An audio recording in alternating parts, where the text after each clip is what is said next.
Yo, what is up? Today we are in Westfield North Spawn, and we're riding with Harpa 3 in his IS-4. Now the reason why I'm featuring this tank today is because this tank was actually one of the Battle Pass tanks with the 3D skin. It's got a couple of machine guns on the turret.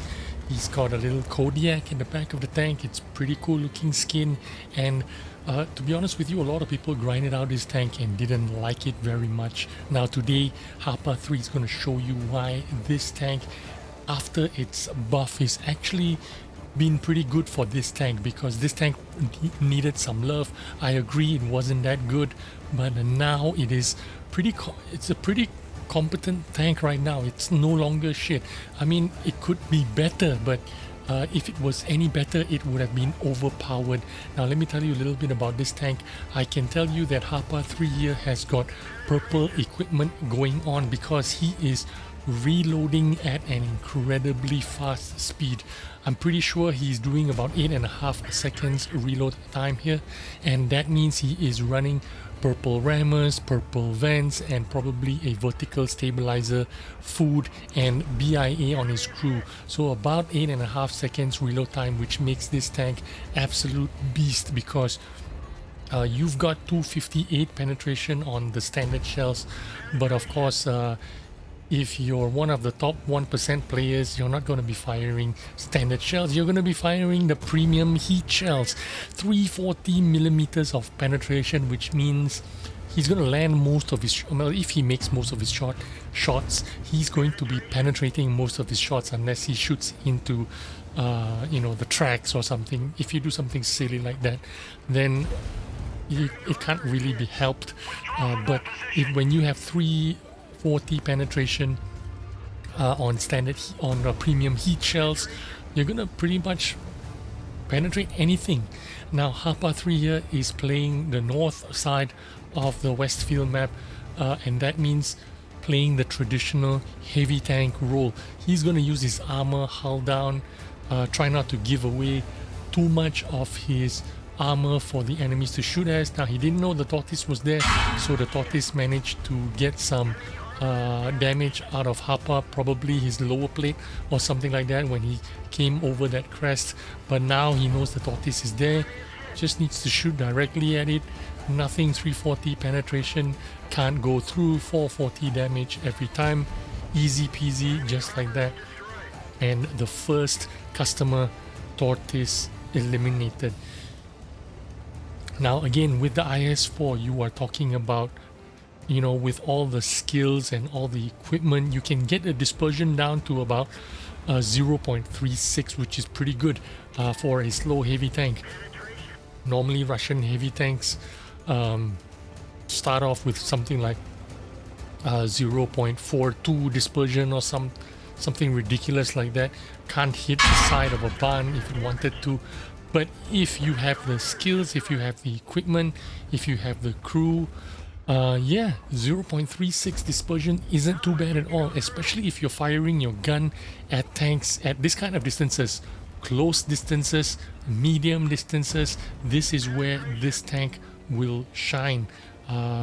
This is where it's going to be easy for this tank to play, because you're not going to miss 0.36 dispersion is not going to matter much when the tank is 20 feet away. So that is the important thing you need to know when you are playing the IS-4.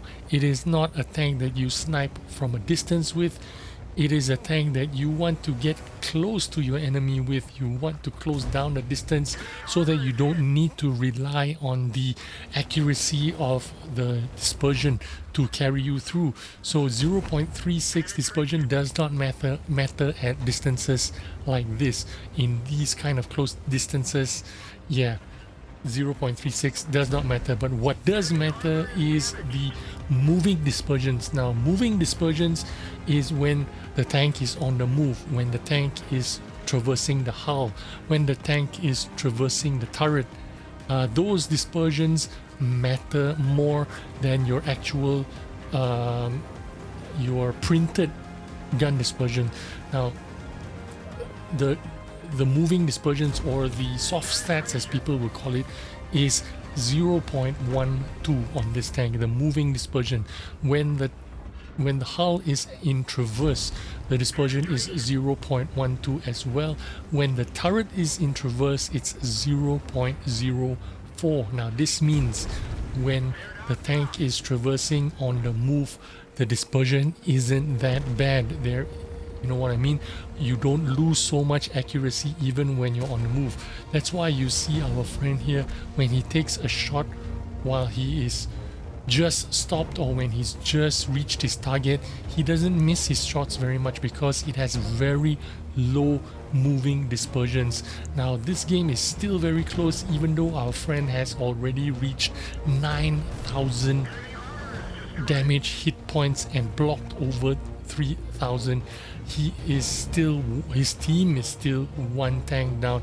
You're gonna see this reflected on the results later, but there's not much you can do when your team is not doing their part to help win the game. If you just have one guy in your team doing 12,000 damage and the rest of your team doing nothing, you're still not going to win the game, and this is one of those games. Our friend here, very heroic, doing the best he can. He didn't make any mistake, actually, to be honest with you. He's doing the best he can. He pushed forward when he needed to. He did not waste any time. He did not sit around waiting for damage to come to him. He went for damage. He attacked the enemy.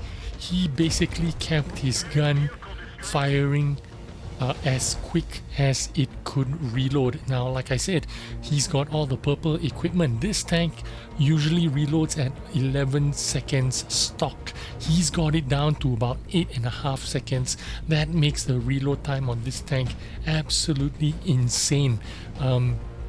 With the kind of DPM that he can get on this tank, it's over 3,000 DPM, just because he's got the Q and the purple gun rammer, and he's running food and BIA. So getting it down to 8.6 or 8.5 seconds reload time means our friend can be hyper aggressive. And if you take a look at the score, he's blocked 4,300 damage, so he is making good use of not just his quick reload time so he can attack his enemies aggressively, but he also uses his armor to bounce his enemies. A lot of times you see him turning his hull towards the enemy, and he's juking the enemies when the enemies are aiming at his lower plate. Just before the enemies fire, he'll turn his hull and use the tracks to eat the shots. That's why he's able to bounce and absorb so many shells. Look at his shots. 30 shots he made, he landed 29 of them and penetrated 28 out of 30 shots. That is just phenomenal. Blocked over 4,300 damage in a 7.5 minutes game. I hope you took some knowledge out of this game and be able to apply it to yours the next time you're in Westfield. Thanks for watching. I'll see you on the next video. Bye.